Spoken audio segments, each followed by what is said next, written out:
ГСП онлайн. Городские новости сейчас.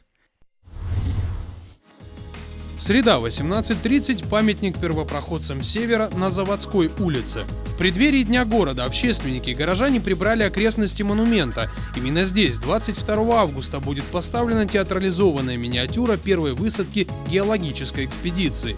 Нехитрый инвентарь, перчатки, черные пакеты и грабли с метлами активисты получили прямо на месте. Задача – очистить от любого мусора сам памятник, а также прилегающие пешеходные аллеи и берег реки. Если посмотреть в больших городах, в любых парках, где особенно памятники, все очень облагорожено. То есть там даже листвы нет, просто стриженная травка и все. Вот что-то подобное.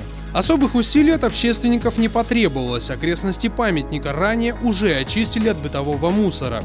Активисты сосредоточились на уборке сухой травы и опавших листьев. В итоге собрали почти 20 мешков, которые вечером вывез спецавтодор.